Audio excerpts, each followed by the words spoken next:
Hey guys, welcome back to Seller Sessions, 4 p.m. BST on a Wednesday afternoon. In the chair for his in-depth today, that's two this week, is Barcus Patty. Hey Barcus, how you doing? I'm great, man. Thanks for having me, as always. Cool. Just before we get started, what you been up to this week whilst I just share to the groups? What have I been starting on this week? Yeah, Man, just working, staying busy. I've got a couple of projects I'm working on the side, yeah. um, but I mean, man, just this new job has got me staying busy, so I don't have much time for anything else. So Yeah. So when did you start this? Just about a month now, isn't it? yeah, a little over a month. Okay. And that was the like the transportation away from helium 10. So he was at helium 10 for a while, which we'll get into those stories in a Sure. second. So how's things with you at the moment? You got a little one, new child, is that right? Quite recently? Yeah, yeah. So Axe will be 5 months old tomorrow. Yeah. So yeah, we got a live one. You, Um, yeah, so we're good, man. We're busy, yeah. and yeah, not a dull moment. I'll say that. Excellent. Yeah, and we'll get into the kids and stuff in a bit, but you've been quite proactive in the children front. You've got a little team going there, and you can build out soon have a basketball team at some point. Yeah, I'm working on that. I need one more. One So more. So how many have you got now? I have four.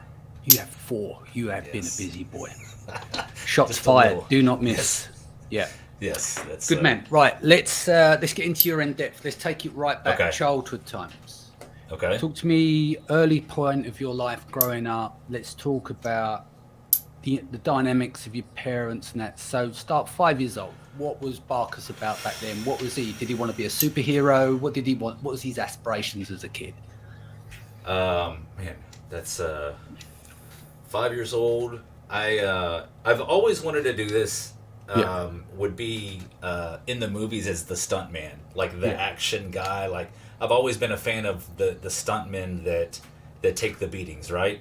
yeah, Um, and I've always so like one of my favorite actors is Tom Cruise, and one of the main reasons is because he does I think 99% of his stunts at even at like early 50s. So um, he's a character, but like you have to respect somebody that's willing to put their life in those moments. So, but yeah, the stuntmen, the yeah, the action movies, always been a fan of them. yeah.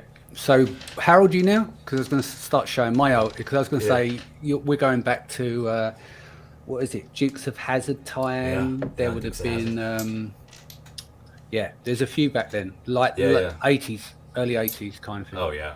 Yeah, 40, 42. So yeah, yeah. I So you're remember not Dukes of far off Hazzard me. well. Yeah. Yeah, yeah, yeah. Probably not. Probably not politically correct now as a program either. It's pretty interesting with everything that's going on. But let's not go into that part of the world. So, parents, inspirations. Where did you get sat down by your father and you set up the lemonade stand? What was it like growing up? So I got inspiration from both my parents. So my Mm, mom, uh, won't get into much of the details, but my mom left my biological father when I was like four. And for about a couple of years, she was the single mom, had multiple jobs. My nana mm, watched us during the day, and she just hustled and she did what she had to do. So I've always respected that. yeah, And then my father, my mom and dad got remarried when I was I think almost six, and to me that's my dad. Like he's not my mm, stepfather. Like yeah, but for and he's worked in oil his entire life, mm, and went to college, got a degree in chemistry, and very smart. But what I always learned from him is like I might not be able to fix something, but I can at least understand what's wrong. So mm, like maybe that's the refrigerator, or maybe that's a problem in life. Like I might not be able to fix it on my own, but I can at least figure out what's wrong. yeah. And then on your mother's side, obviously hardworking, held down two roles at one point before remarrying. So Yeah. what did your mum bring to the table for you from the early childhood? Obviously, being a mum, but there's Yeah. certain standout strengths and stuff that was instilled. I think, I mean, very early on, I figured out that my mom was, I didn't know what it was at the time, but she was just a hard worker. Mm. Like, didn't complain about, like, and I mean, obviously at 5, I don't remember, I mean, the, I don't remember every little thought and feeling from back then, but I got the feeling in the sense that, like, my mother was strong and that she just worked hard. Mm. Didn't complain. Kind of like old school, you just do Just what you get it gotta done, do. no entitlement. Yeah, Yeah, yeah. yeah. So, school. How did you enjoy school? Was you good I in hated all of school. I hated every right the single. way through until senior? Yeah, I just was. I was always bored. I was terrible at math because I didn't understand why I needed to learn algebra. I had Did good you question grades. everything? It was like, what the Yeah, fuck am I doing that's here? What is this shit? yeah. Yeah, You know me. You know me well. yeah, Yeah, I just didn't understand why I'm in ninth grade. Like, why do I have to learn algebra? yeah. And like I failed algebra because I didn't get it. But I had good grades. I just never really cared for school, and So, what would you it do? serves a Would you purpose. get in trouble and stuff? Were you a I wasn't like wouldn't get in trouble with the law. Just kind of a troublemaker, like mischievous. yeah? Class clown, mischievous, that kind of. Because I was just bored. I didn't want to. Mm. We would get in trouble for selling candy at school, selling comic books, baseball cards, that kind of stuff, just mischievous. Mm. Were you into any sports or anything back then? Not 5, but as we get through Yeah, 8, 9, 10, 11. I played baseball from 5 or 6 until high school. I ran track, played tennis, but my 10th grade year, I turned 16. I got a car, and I wanted a job. So like go down here, all the sports, that's all after school, and I'm like, well, I want money, Yeah. so I quit all the sports. So, what was your first job then? Did you do jobs whilst in Yeah. school? Yeah. Um, I would mow the occasional lawn in our neighborhood. Before that, first job was working at just a grocery store down here called Delshamps. It was more of a Yeah. local. They've closed since then, but I was just stock boy, cashier, bagger, just kind of a you know one and all kind of thing. Right. So, what did you do once you left school? Did you go to college or anything? Were you straight into work? I took a year off, and because I didn't know what I wanted to do, and my mom and dad were like, "Well, you either have to go to school or get a job, like full time." Mm. So I was like, "Okay." So I was working full time. I started going back to school part time, and I went to I did a year of electrical engineering, Right. and Were you bored with that as well? yeah, because I found out really quickly it was like 80% math, and I'm like, what am I getting into? So Yeah. I enjoyed building stuff, like making stuff. So I quit that, and then I worked for a company called Sherwin-Williams, which is a paint company here in the States, and really enjoyed that. And I was there for 7 or 8 years, like right out of high school, 7 or 8 years. So you left school. Were you qualified in anything? Did you get like good grades and enough? Because a lot of people obviously go to college and stuff, but you Yeah. went straight into the workforce. I mean, my grades weren't terrible, but I wasn't a straight A student. Yeah. Like I was But you probably didn't A's, like school. A's, B's, probably the occasional C here and there. Mm. Yeah, I wasn't. I'm So sure if I tried, I would have gotten better grades, of course. But well, why do you think what school didn't work for you? Because did you see through the system and see it was absolutely pointless? um, so kind of like I don't want to say just a definitive yes, but I didn't get like algebra. I didn't get why I needed to learn it.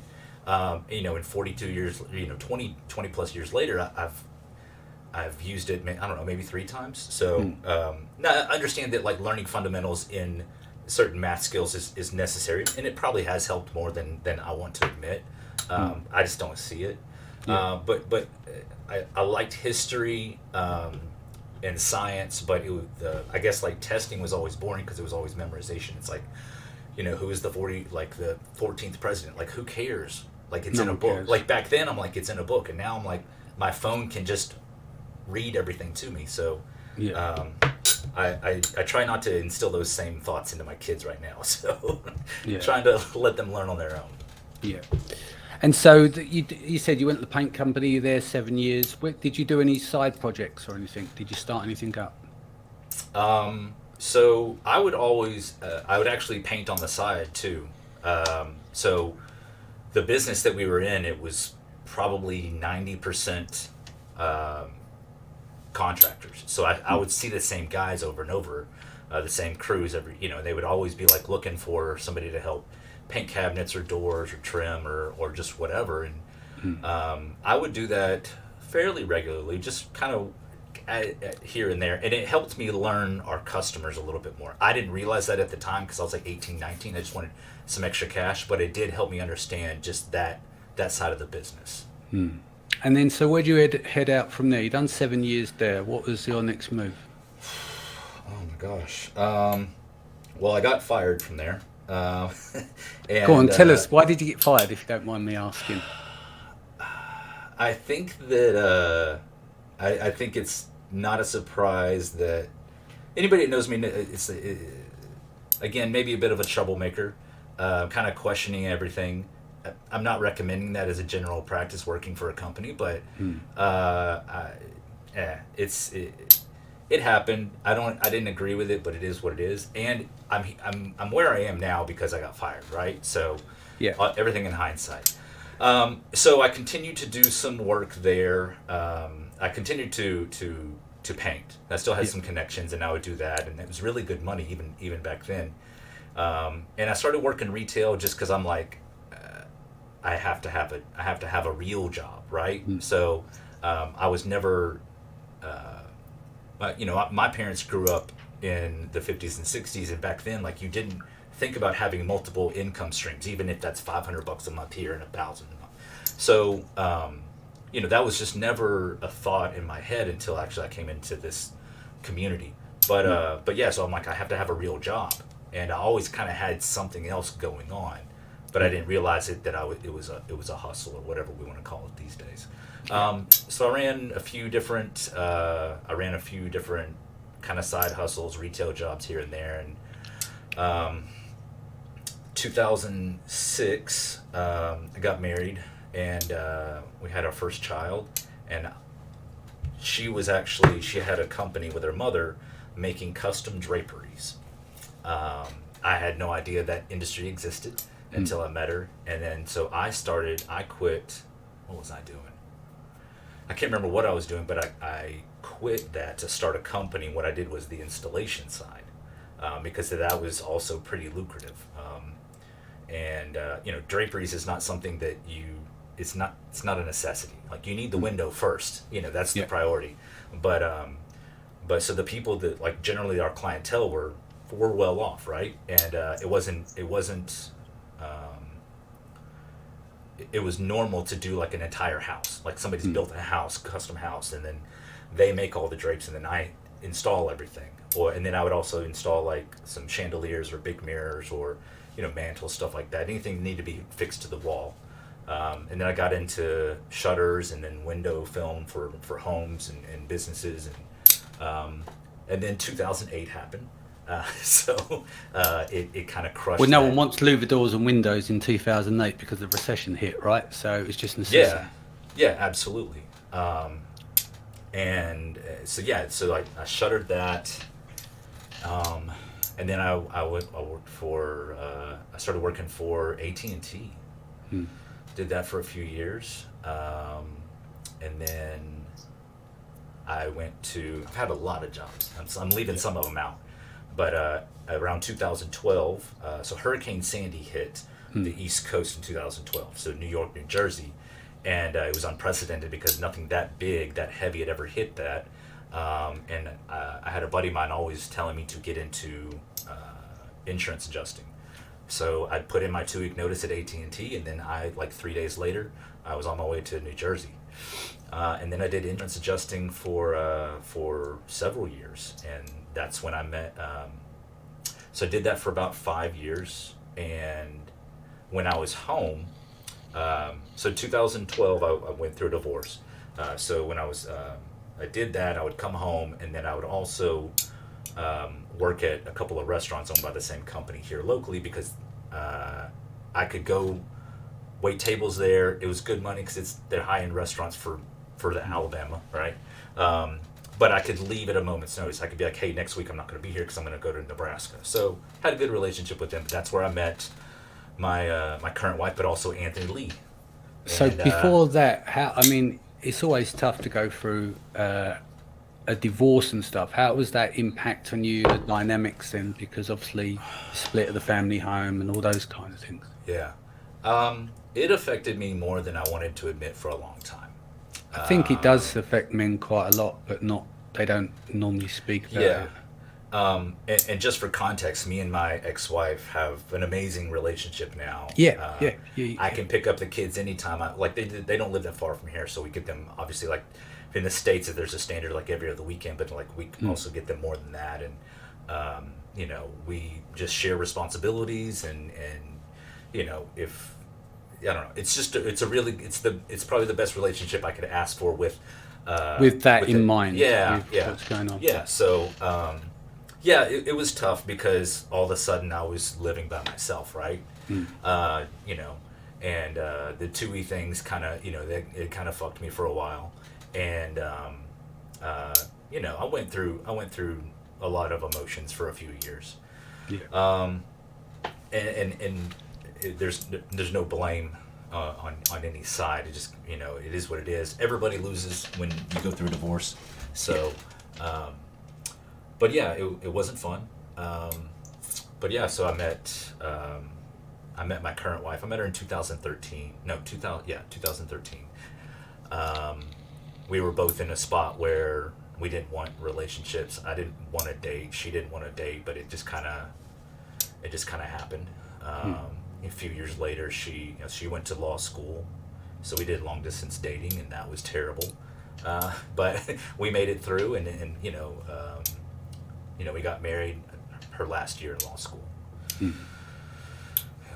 So did you have one little one with your previous wife, and then the three you have now with your current wife? 2 and 2. So 2 and 2. Yeah, my two oldest, boy and a girl. They're 14 and 12. Yeah. They're with my previous wife, and then Charlotte and Axe are with my last wife. That's what I like to call her. Yeah, your final wife. There won't be any more after that. Nope. No. Yeah. And so that's 2013. You just mentioned Anthony Lee, of course. So this is the entry point as you get into Amazon. Yeah. So we met and we clicked instantly because I guess just being like a little bit older, waiting tables in that, is usually a young man's game, young person's game. And, but we were both doing it, just do what we had to do. Right. And we have very polarizing thoughts on a lot of things, but we always got along. Yeah. Me and him just kind of like out of everybody there, me and him just kind of clicked. And then I think that's a lost art today. When you can, this whole thing, you see it with passive aggressiveness on Facebook. It's like we've lost the art of critical thinking because everyone gets triggered. So you have a conversation. It's respectful to not agree on the same things.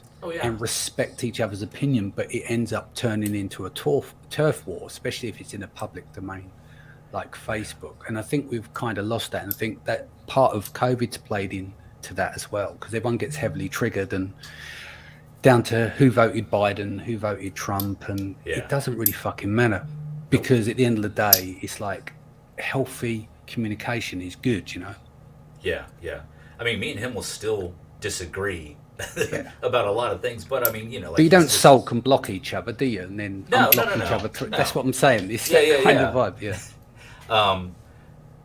I think that over the past several years, at least here in the States, it seems like a lot of things happened maybe 4 or 5 years ago, but it's increasingly like, here is my thought, and if you don't like it, then you're dead to me. And it's like, I've played my part in that in the past.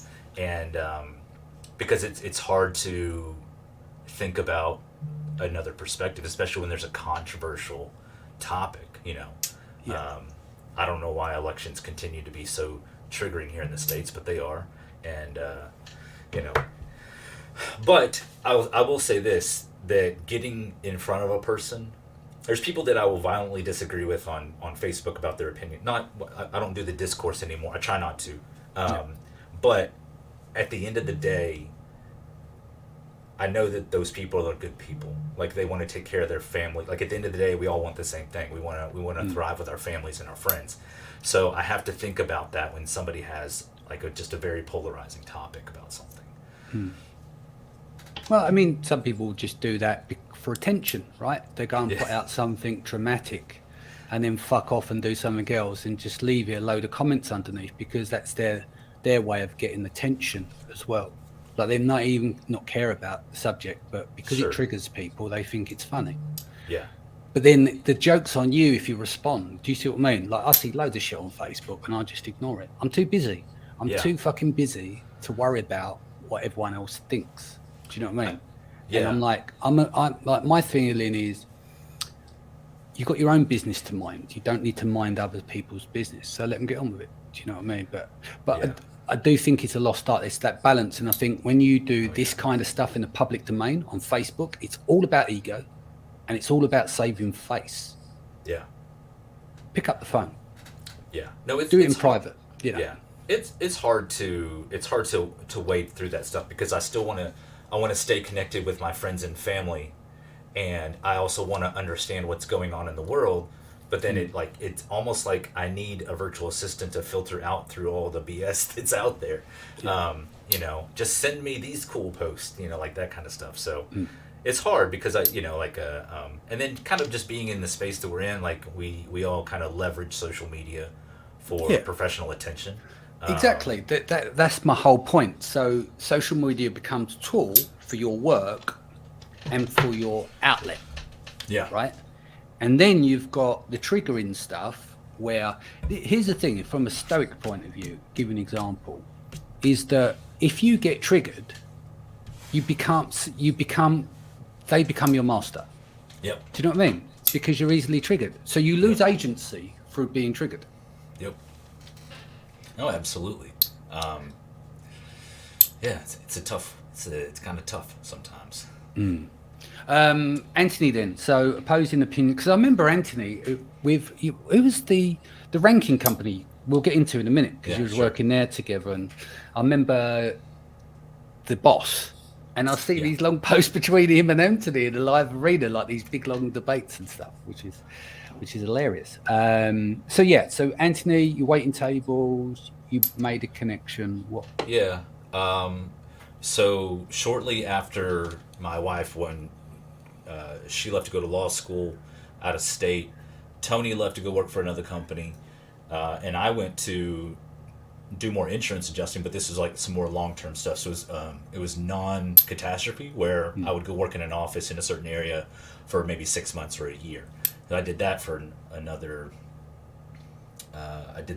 few years, until 2016. So we were gone, and I was in Missouri, and I hated it up there because it was just wet and it was snow. I'm not built for long-term snow. And I remember Anthony calling, and we would stay in contact about things, and he's like, "Hey man, I got to tell you what I'm doing." And he tried to explain to me what he was selling, on Amazon. And I was like, "What, like eBay?" Like, because I've always sold kind of things on eBay for years, but it was always like used or like antique or something like that, right? And he's like, no, I have this company and we manufacture these. And I was like, what do you? And it took me a minute to get it, but then it made sense. I'm like, well, every company is started by, at least one person. So, but when he kind of opened my eyes, he gave me access to his ASM, which was, I don't know, maybe ASM 2, maybe, I don't know at the time.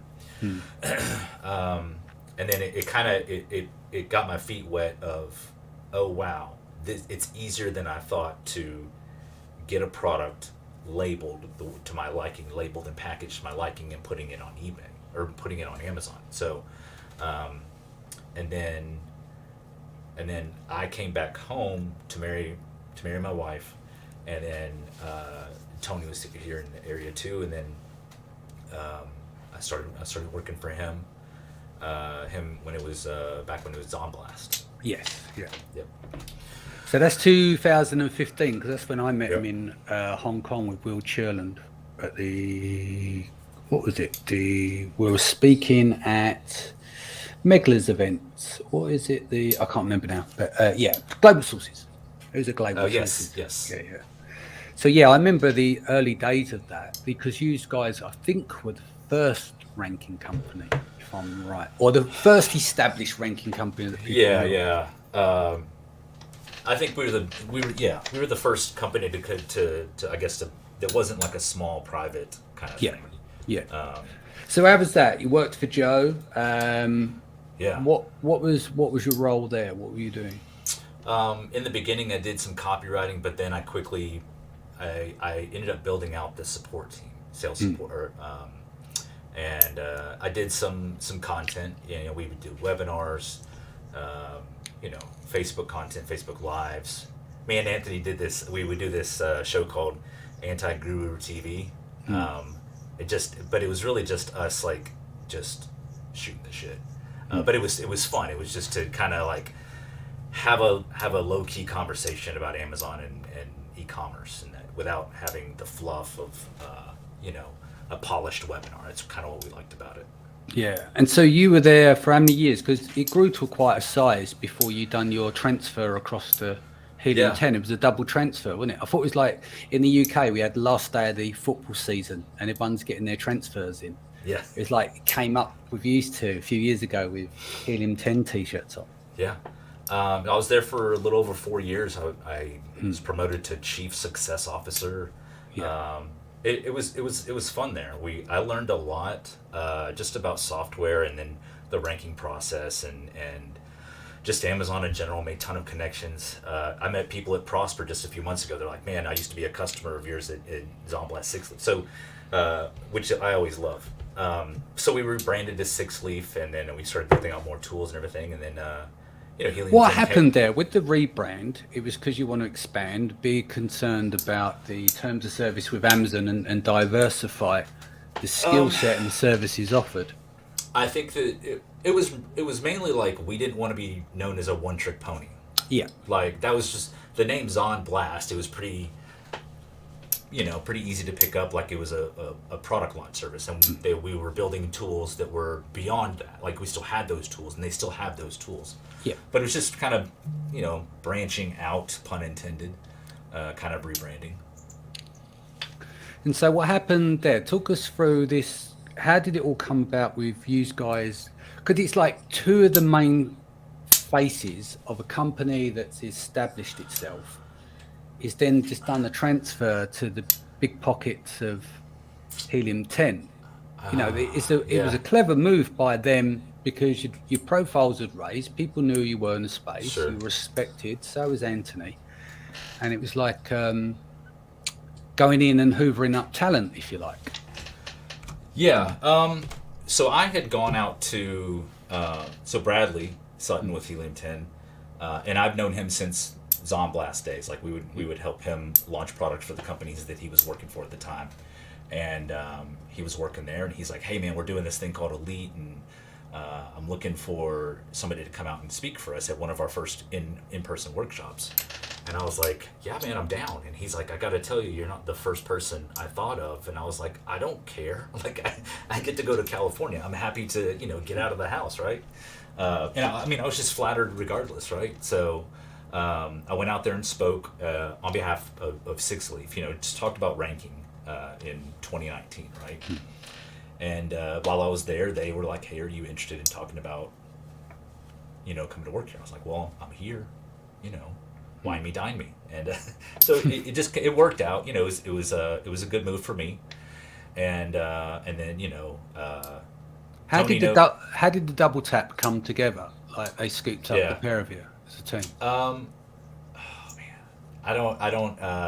You don't have to say, because you Yeah, can't. You know, I'll respect that. I will. It was just I very mean, interesting, to yeah. have the two of you. It was um, I think that Helium 10 just because they were, you know, when I was there too, they were like, "Do you know what we're trying to hire? We're trying to hire. Do you know anybody else?" And I was like, "Well, let me, you know, maybe let me think." And you know, I guess I gave them Tony's name. I was like, maybe ask him, So I don't remember exactly. Well, I do. I don't want to say it just That's out fine. of respect for previous employers. Of course. Anyway, it just kind of it happened. That all happened really quickly, and we and then we made the move. So. Yeah. And so when was this? This was 2019. You moved over to Helium 10. Yep. And what was the role there? Product manager. Yeah. So what was you had under management there? What was you working on? So I led a team of developers, and we focused on 2 tools, and I was really just leading a development team, building out a roadmap of like, this is where we want to take this tool in the next 12 months. So then we kind of work backwards, like, well, what are the big rocks that we need to go through to get to these pieces? You just kind of break up that the roadmap is just 12 months of how do we get from A to Z. We got to go through B, C, D, E, F, that kind of stuff. So I did that for about a year with Helium 10, and then Bradley was like, "Hey man, we're building out." I wasn't the best product manager, I guess, on paper. So we quickly hired a lot of product managers that had experience being product managers, and they were trained. And I didn't have that experience. I know how to build tools, just kind of not a traditional product manager guy. You wasn't trained in that. It's because you was at a startup. Effectively, you just took it on and built tools as you went and learned on the job. Yeah, it's on blast. We were meeting with our developers. I mean, at least twice a week, like the developer management, and just kind of discussing things and going from there. And it was cool. I really enjoyed my time there because I actually had influence on several tools, like either like, hey, we need to really change, like something to drastically change, or like, hey, I have an idea, I think this could work, and then it was a tool. So that was fun. I did that for about a year, and I quickly realized like I don't have the proper training. So I don't know. I had a conversation with upper management. I was like, hey, I don't know if I'm the best person for this job. I'll stay here. I'll do whatever you want. I just want to let you know. Yeah. And Bradley's like, that's cool, because I'm trying to build out this brand evangelist team, and the name's silly, but anyway, really just being a brand ambassador and speaking creating content, and kind of being a mini face of the company. I guess that's the best way to describe it. Yeah. So I did that. We quickly hired several people there, and so I did that for another year. I was at Helium 10 for a little over 2 years. Yeah. And so with what would you say was the difference from being at, say, Six Leaf to Helium 10? Was it like worlds apart? Because obviously once Manny exited, grown-ups come in, they want to grow it, so you get a new infrastructure, new team that goes in. Boyan stepped up, didn't he? So yeah. So I've been working remote since since 2015. So I was used to that. Yeah. Six Leaf I think when we left there was like 15 employees, maybe 12, 13, somewhere around there, right? Yeah. And then when I came to Helium 10, it's Southern California software, and the very stereotypical, in a good way. I'm not, but like there's free snacks, and there's a taco truck that comes every morning, and tequila room. Yeah, they never let me in there, probably for good reason. Yeah. I always asked for a key, but very Southern California, and I loved it because I was coming out to California once a month. I'm like, hey man, I'm living the life here, right? And it was fun. They quickly grew, and no disrespect there, but it quickly grew into just a very corporate environment. That's what I mean, like a grown-ups environment. It's like when you get to a certain level, you can, as founders, you build to a certain point, but then you need the experience to get to the next level. It's the difference from having 15 people managing 50 to 100, and a different skill set for 500 to 1,000. And I'm not knocking that at all. It's just not my vibe. Like I've never been. I don't know. I just didn't, and also I think COVID had something to do with that. Like just being at home for 2 years. Well, easily a year, a little over Yeah. a year. What is it? 2021 now. Yes. So it just turned into something that I didn't want. I didn't want to do it anymore. I didn't want to be in software for a couple of reasons, and I did. It was just so I started looking probably 7 or 8 months ago. I actually started looking at the beginning of this year for something, and I'm like, look, I've got a great job. There is stability there. Like my position isn't going anywhere, but I'm just going to look and see what's available. And I had, I didn't fully grasp what Thrasio was doing back then. But I was like, when they raised $1 billion, I'm like, okay, this is interesting. I might not get it right now, but something's interesting about what's happening. So how did it lead up? Like, you've done a round of did you reach out to the current company? Because you're an aggregator now, right? Yeah. Been there for a little over a month. A little over a month. How did all that come about? One of the partners is a good friend of mine, Ted, and every time I would come out to... Oh, you're working for Ted? Yeah. I know Ted, Yeah. Every time I'd come out to California, I ended up having dinner with Ted and his wife, and then a few other people. Yeah. And they're just good people. And he reached out to me and he said, "Hey, I have this thing that we're doing, and I'd like to talk to you more about it." And I'm like, "Let's go." And there was several interviews. Yeah. But yeah. Ted reached out to me. Ted knew that I was looking. He had heard from somebody else that I was looking. So I had put some feelers out there, and so just through a referral. Yeah. And so what is the role there? And just out of interest, why an aggregator, not a broker?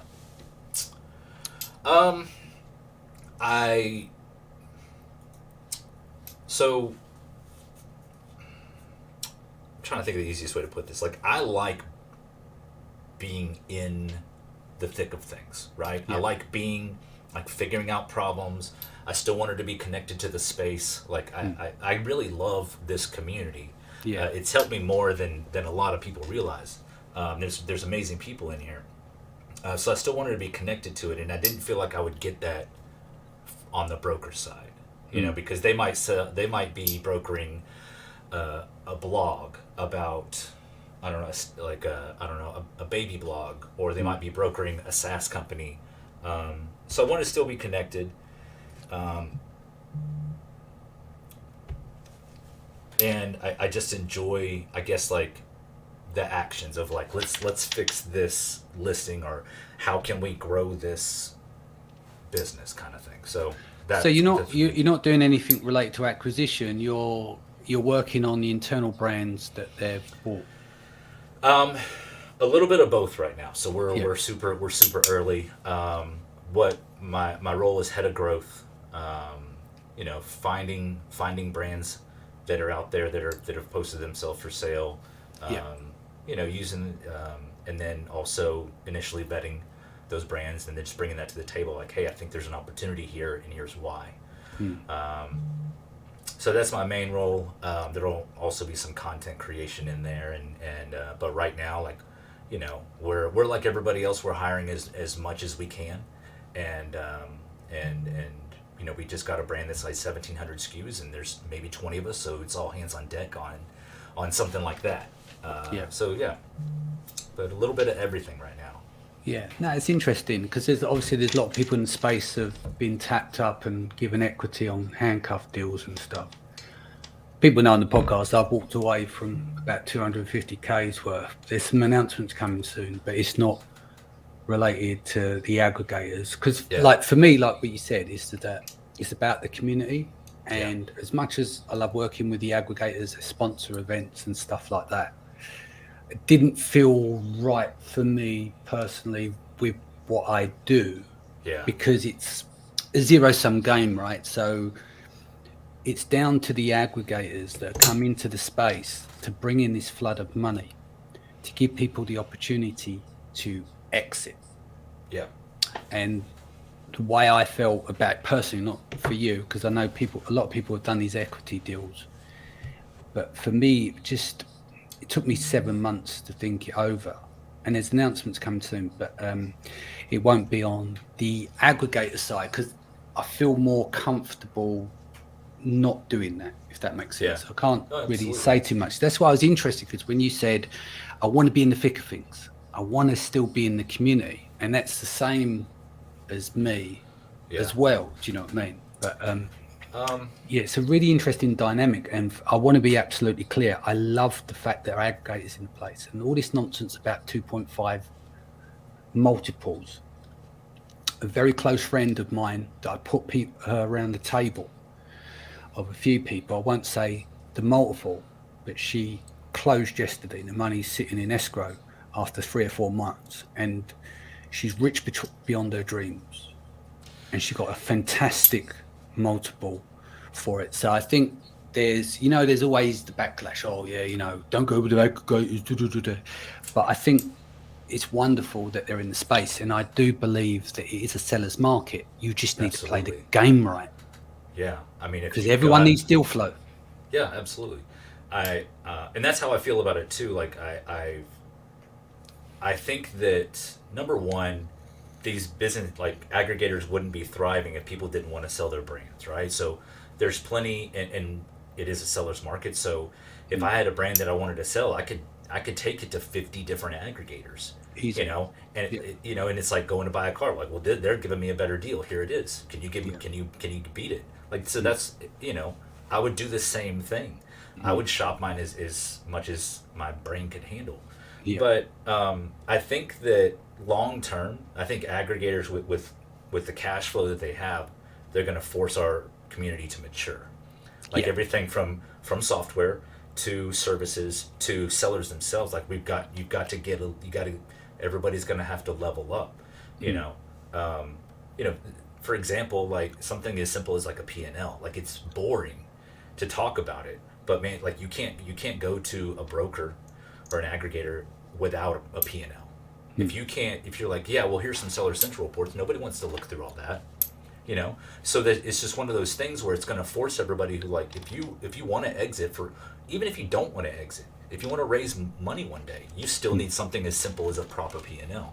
And it's quickly forcing all types of aspects of the community to mature. Yeah. And it's interesting. I think in 18 months, the market will reset itself because there's too much money in the market, but not enough deals necessarily to go around. And there are going to be aggregators who want to raise again. So they will, if they can't get in the deal flow and they're losing out on deals, they will end up paying more to look to bet on it larger on the back end in terms of turning it around and making it more profitable. Because if they don't do deals, if there's no deal flow for them, their investors are not gonna be able to go and raise more money, because they'll say, I've given you money and you've got no deals, so why should I give you any more money? So then from that, this is why it's a seller's market. And I'm not talking blue ribbon, I'm not talking the top 5 or 7 or something. If you've got 80 to 100 aggregators in the space, it's prime time now for a seller to go out there and clean up. But it's how you think about it, because I think people they hear something like, they go, well, they don't pay any more than 2.5 multiple, which is absolutely nonsense. I mean, and they've gone higher than that too. And I think a lot higher. Trust me. Trust me. The multiples I'm seeing at the moment are absolutely incredible. All from aggregators as well. But why would you, as an aggregator, go, yeah, we do 7, 8, not, they're not going to say that, because their job is to buy it as cheaply as possible, because they're in the business of profit. And you, as a seller, you want to sell it for the most amount possible. Some people want to close really fast. Some people are not, their sole focus isn't around the maximum multiple. There's other things that come in play, because some of the aggregators give them contracts, right? So they end up being consultants, because often, and we've had it on the show, people sell their business and they then have a panic. So they're all excited, sold their business, and they're like, shit, I've got no income because I've sold my business. Yeah. And then they're running around looking to build some income, so they're not touching the principal. So there are quite a lot of deals that can be done with aggregators if they really like you. I know someone's getting 100 grand a year as a consultant. Yeah. And it's so not a bad deal. It's not a bad deal. This is what I'm saying. So there's so much opportunity there. It really comes down to how you negotiate the deal, what it looks like on the back end, and all the residual benefits that you can create off of that. Yeah, I mean, I think most aggregators these days, I think they're super flexible because they just want to get the deal done.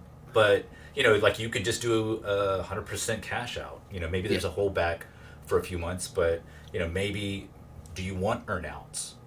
Okay, so you take a less of a cash up front, and then if the business multiplies, and then you get commission, bonus, whatever. Or maybe you want to be on a consultant basis for the next 2 or 3 years, something like that. Maybe you come work for that aggregator. So there's if you go to sell your business, like you think about what you want, like ideally, like do you want 5 million in the bank in 30 days? Okay, then think about that, but then ask for it. Like, hey, this is what I want, and this is why. So I think there's tons of options, and this is also going to force all these aggregators to mature too. Like we're all in this space. We came in really quickly. We're all going to learn really quickly what doesn't work and what does work, and then there's going to be aggregation within the community. There's going to be aggregators buying other aggregators, and aggregators will get aggregated in 18 months' time. There'll be a bloodbath clearing up the mess, and there'll be. It happens with everything, doesn't it? You get. I call it a bubble. People say it's probably not the right word to use, but there's a lot of money in the space, and there's too many aggregators.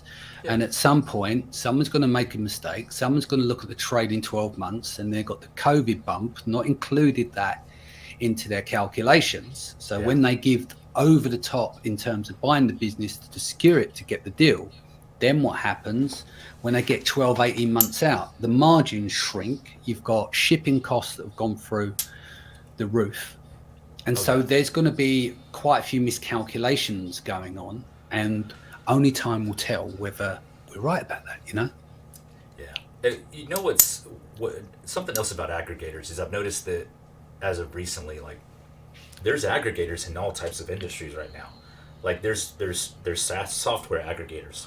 I know somebody that started one, a successful serial entrepreneur in software. He's built and exited several times. He's doing the same thing. A buddy of mine here locally, they have what would be considered a real estate aggregator. They're buying as many homes as they can buy. They've got private equity money behind them, and they're like, "We'll buy your house. We'll pay cash. We'll close in 3 days or whatever. Whatever." They're like, "Whatever needs to be done," and they're just buying and flipping. Sometimes they don't even improve the house because they've already found another buyer that wants to renovate that house. So times are interesting. I mean, this reminds me of the easy mode of 2015, where that was the period where you could really grow fast and make some money on Amazon early doors with little barrier to entry to what we've got now for the legislation and everything, terms of service, the trademarks, review, like it was far, far easier in 2015. Now it's grown up, and now Amazon's an industry that you can get into selling on Amazon and use it like a startup to sell a product-based company, much like what they do in the startup world, which is often there is no revenue in the very beginning with software and stuff like that, right? So if you look at all the exits that they do in and around, if you read TechCrunch and stuff, so you've got an ecosystem where they bet on an idea, not based on profits and margins and having a real product that you can sell. Like they obviously, it's a different model, but I think this is an industry now. But ultimately, the flip side of that is you need a lot of money to get started now in order to even think about getting to that stage. Yeah, I mean, I don't know. I'm an idealist. I still think you can bootstrap something, but it's going to take you a lot longer without the cash. It might take you 8 years to build something that's profitable and worth selling, where you can get something, versus if you have some money behind you, you can do that in 18 or 24 months. Look, I could start an Amazon business with 500 quid, but then come and check in about 12, 14 years time, and then we'll see where we are then if I'm not going to raise money along the way. Do you know what I mean? Yeah, I mean, I've always loved the people that build the business from nothing. Yeah, It's harder now, and I think honestly, that's what's hitting a lot of people right now. The people that want to get into the space, they might have 10, 15 grand, but they're like, literally can't afford the shipping prices and the wait times. I can't yeah, afford to wait 4 to 5, 6 months. Some yeah, people are waiting 6 months for their first shipment because they're at the back of the line. There's yeah. people that are, there's also people in front of them that are trying to order 4 40-foot containers at one time. Mm, So I think that's scaring some people. yeah, And this is all relative. It'll come down and level off somewhere.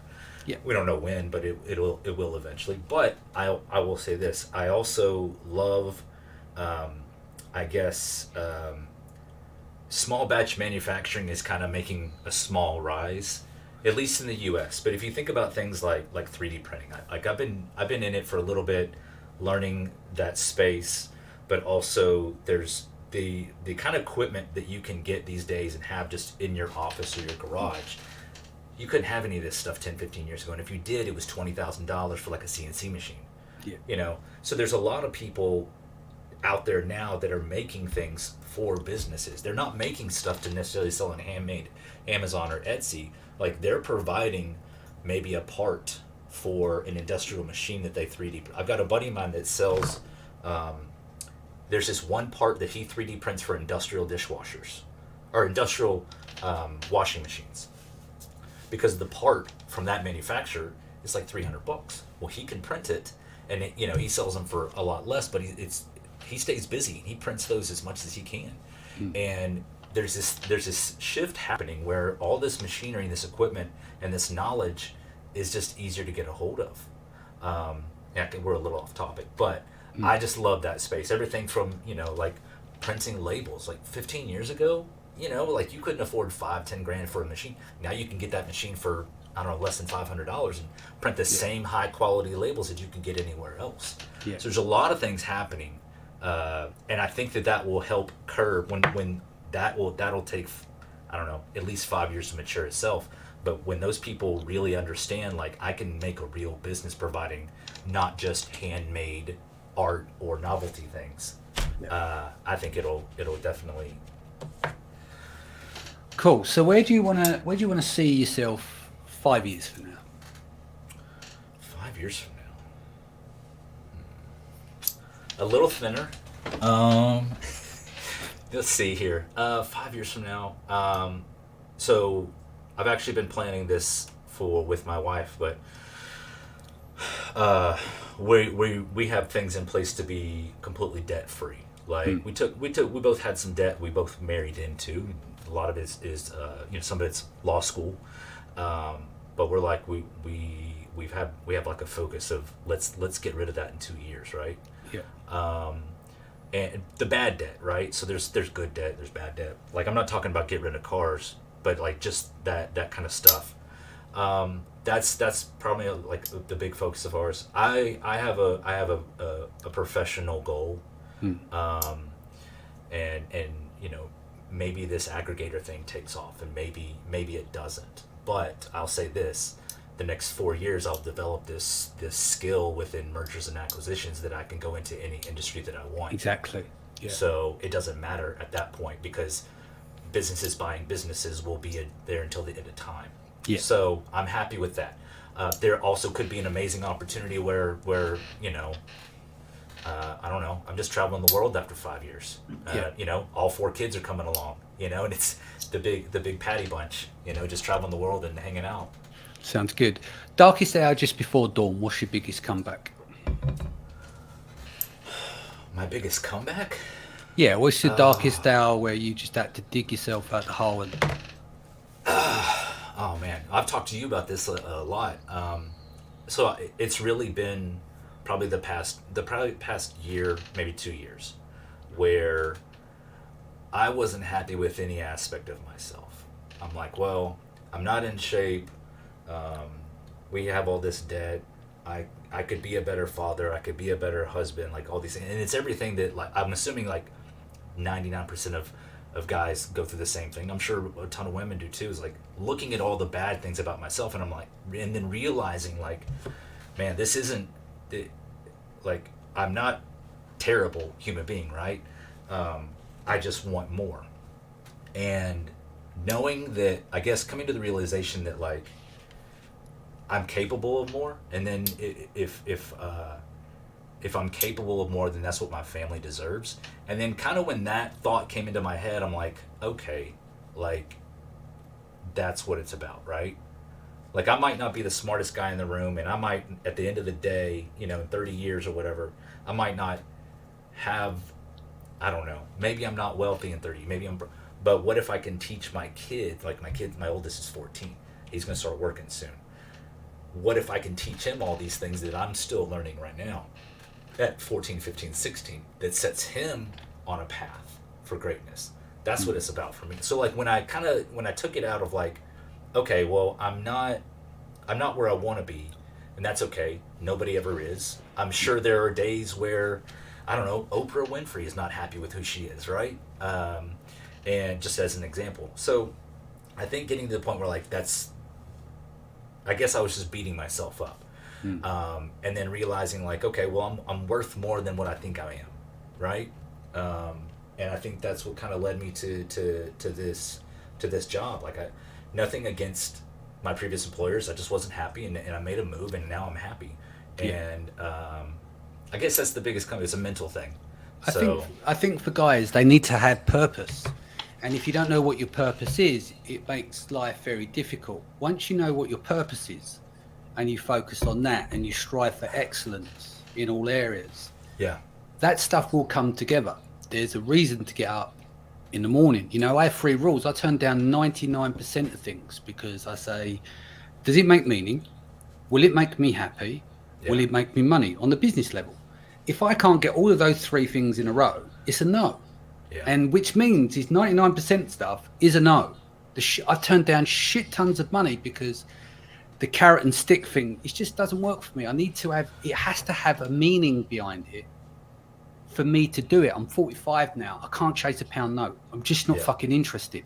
So if you can find a purpose, you set your higher purpose, you go for that, you gun for that, you make meaning, you make money. Yep. And sometimes you'll get there it takes longer to get there than others will, because they chased money. They didn't chase meaning. And so when they got the money, they didn't have the meaning, because they're like, why am I still unhappy? Because they weren't on their purpose. But now it looks like you found your purpose. Yeah, I had to think, look, for me personally, I heard this a while back, and I had to think of like who I am beyond a husband and a father, right? Like, because I love being a dad. I love being a family man. I love that stuff, right? But like, who is Barcus beyond that, right? So I'm still thinking about those things all the time. But kind of, I don't know, man, like this mental game can wipe you out. Yeah, of course you can. And if you're not careful. So I think, but kind of just realizing those things, and then having like just a super close network of for me, having that super close network of people that I can be vulnerable with and be like, dude, I feel, you know, I don't know, like just going to another guy and be like, man, I'm super sad today. And somebody just listening, that's more valuable than a lot of us want to admit, right? So understanding who your core is, and yeah, man, I think just trying to be on a constant journey of betterment is it'll never go away, but making the tiniest steps has proven to be very beneficial. Just in a very short amount of time that I've been trying to like figure out who I am. So but the thing is, you're under what we call a burden of performance every day. And that's the thing. If you realize that every day I'm under the burden of performance, no matter what, I've got to get it done, it becomes easier. Do you see what I mean? It becomes a lot easier when you accept that you're under a burden of performance. So you get on with it. And I think when you've got stuff and you can build momentum, you like stuff what you're doing. Because I think a lot of people think that they get excited by the money and then they get there. It's the progress. It's making that progress and creating that flywheel. So you get the wind behind you. And when you go, the sails go. And that's where you start to fly. You grow wings and you go. But it's when you've got that thing like what you said. Well, who am I? What do I want to do? Where is my place in society? And it's trying to identify, where do I sit? Who am I? Where do I sit? And if you can work that out, then a lot of stuff becomes easier to fall in place, you know. Absolutely. And I think that's what you've got now. We've had a lot of chats, you know, and I'm glad that you've got something you can get hold of, because that helps with the progress. Is what I'm going back to, that motivation, that constant getting up every day. You're now doing something you enjoy because it gives you meaning, right? Yeah. Gives you a reason to get up in the morning, and you make money. It's 3 rules, very easy.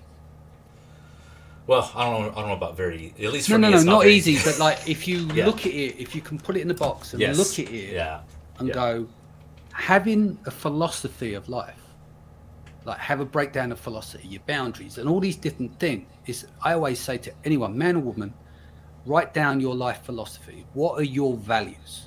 Yeah. Right? And then they're your affirmations, and that's who you get up. That's your character. Every day you get up.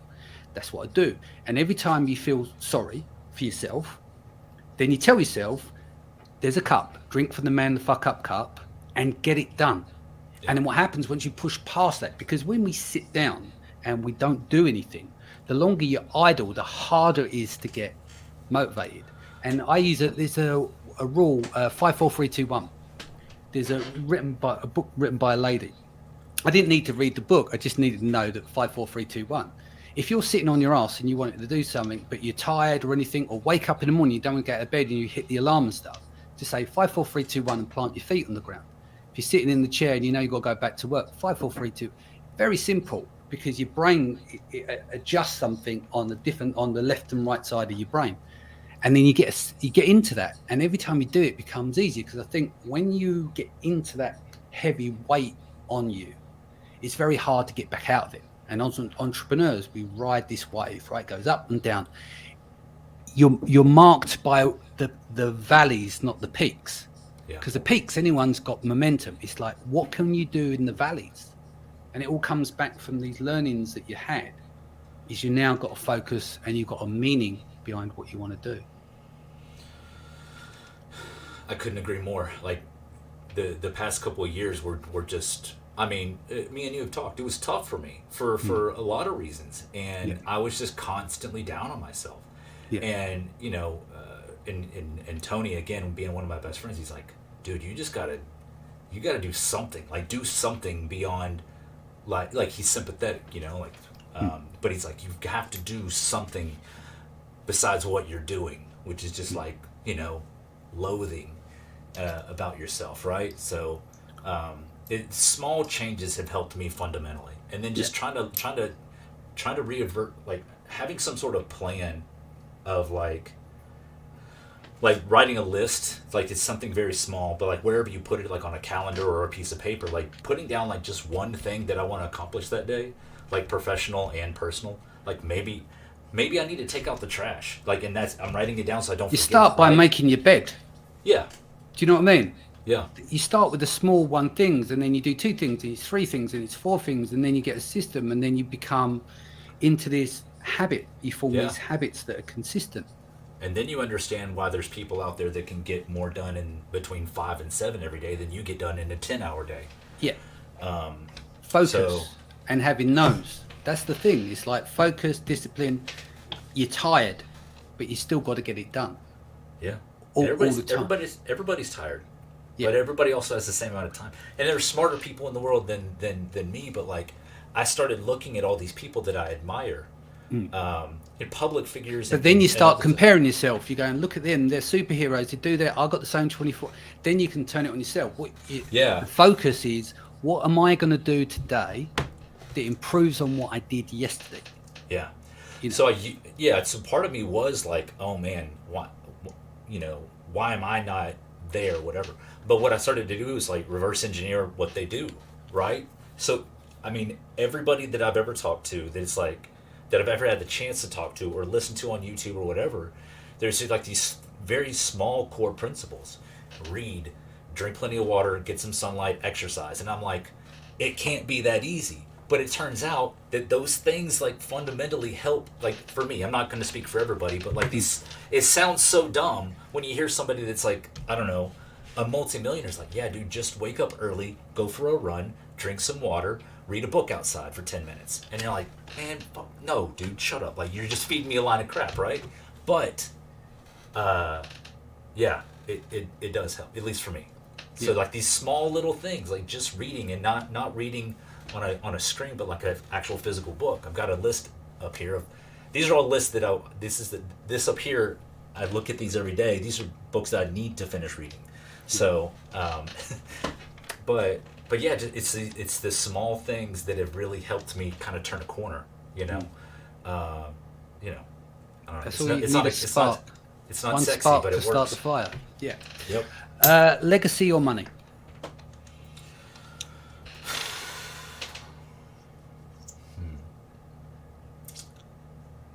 I'll say legacy if I don't want to pass away and leave a ton of debt to my family. Yeah. You know, but because I can't, you can't do anything on your deathbed with that $1 billion, right? I like my dream. You know, you asked me about 5-year plan. Like, I want to build something that if my kids want to work in that business with me, boom, I got you. Let's do this. Let's figure this out. I don't know. Maybe that's software 5 years down the road. Maybe that's something else. Maybe it's an agency, or maybe it's a 3D printing farm, or whatever, a design company. I don't know what it is, but I would love to be able to give them that. So, you know, some sort of legacy. Maybe I won't be. Maybe Patty won't be synonymous with Rockefeller, but some sort of legacy. Cool. How would you like to be remembered? God, all the hitter questions today. I guess caring, and somebody that doesn't take themselves too seriously, enjoys a good time with friends and family, dependable. Yeah. I think that you had that in abundance. I mean, if we look in the industry, alongside Norm Ferrer, I think you're one of the most well-liked people in our industry. Men and women speak very highly of you. They see you as a kind and compassionate person. They're just my affiliates that I pay to say that. But Yeah. I'm just kidding. Cool. Well, look, that was your in-depth. How'd you feel? It was good. It's a hot seat. That's what you should call it. You should call it the hot seat. Well, I hope you enjoyed it. But it's did, been man. lovely to see you. I'm looking forward. When I get on tour next year, I'll be doing a US tour, part of the world tour I've got lined up, and I'll come see you, and we can hang out. But thank you for your time today. Guys, Yes, thank you for joining us. Sharon Evan will be back in the chair tomorrow. I'll be back here next week. Take care of yourself and your family. Much love, and I'll see you then. All right.